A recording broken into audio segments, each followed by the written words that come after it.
belajar mengenai mengidentifikasi sumber energi dan kegunaannya.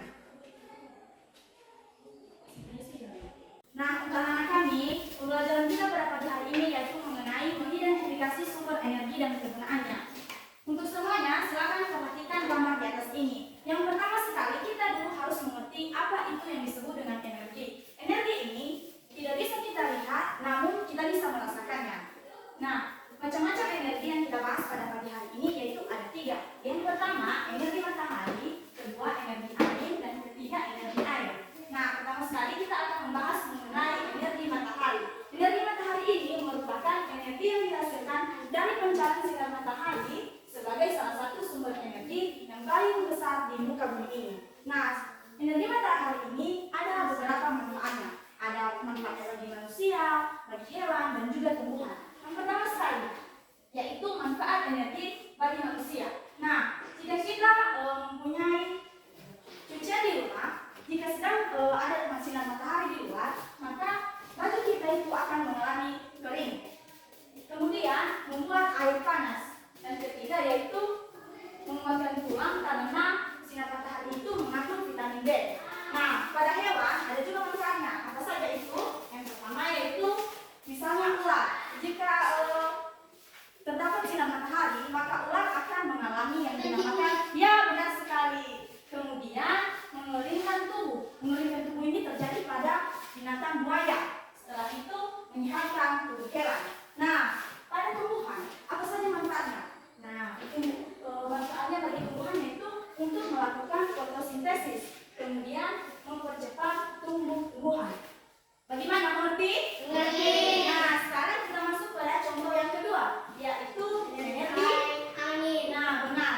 Energi angin ini merupakan pergerakan udara dari daerah yang bertekanan tinggi ke daerah yang bertekanan rendah. Contohnya apa saja? Yang pertama yaitu menggerakkan perahu nelayan. Nah, jika tidak ada angin, maka nelayan tidak bisa perahunya bergerak. Kenapa? Karena tidak ada angin yang meniupnya. Bagaimana? Mengerti? Mengerti. Nah, kemudian yaitu menerbangkan layang-layang. Apakah anak-anak pernah bermain layang-layang? Pernah. Nah, bagaimana? Kalau ada angin, apakah terbang atau tidak? Nah, benar sekali. Kemudian yang ketiga yaitu energi air. Nah, apa itu energi air? Nah, energi air ini yang merupakan yang diperoleh dari air yang mengatur pada dasarnya membentuk siklus air menguap lalu terkondens dan menjadi awan. Nah, apa saja contohnya dan apa saja manfaatnya? Nah, itu ibu akan membentuk 3 kelompok, di mana nanti setiap kelompok akan membahas mengenai apa saja itu manfaat air bagi manusia, bagi hewan, dan juga bagi tumbuhan. Bagaimana, bisa?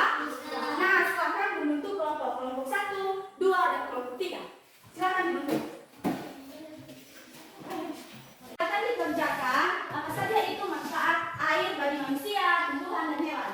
Bagaimana, bisa? Bisa. Baik, silakan yang dikerjakan. Ibu harapkan supaya semuanya tertib dan aktif dalam diskusi kelompok.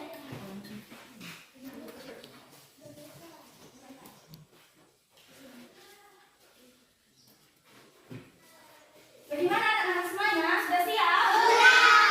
Nah, kelompok siapa yang mau tampil ke depan mempresentasikan apa hasil dari kelompok mereka? Siapa yang mau? Kelompok mana? Silakan unjuk tangan. Baik, kelompok 3 silakan maju ke depan. Untuk kelompok 1 dan 2 silakan diperhatikan apa yang akan dijelaskan oleh kawan kalian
kembali ke tempat duduknya semula.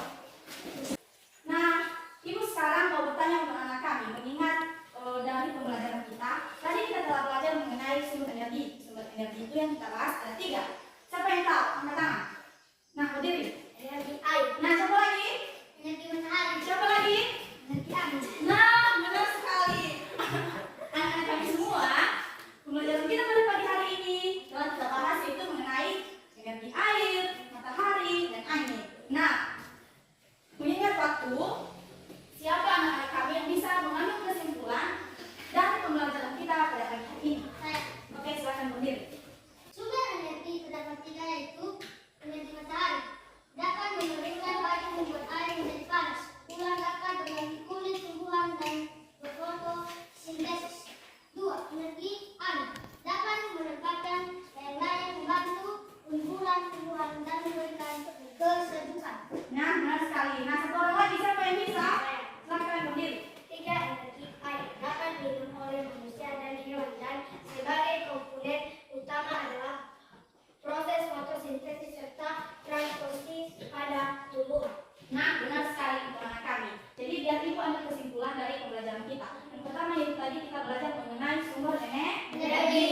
Nah, yang pertama sekali kita harus mengerti apa itu arti dan energi. Energi ini bisa kita rasakan, namun tidak bisa kita lihat. Nah, contohnya tadi apa saja? Yang pertama energi matahari, energi air, dan energi angin. Nah, untuk anak kami, Ibu akan memberikan PR di rumah. Silakan dibuka buku halaman 38. Di sana terdapat beberapa soal. Silakan dikerjakan. Ibu akan memeriksanya pada minggu depan. Bagaimana, sudah dilihat? Sudah. Nah, demikian saja pembelajaran kita pada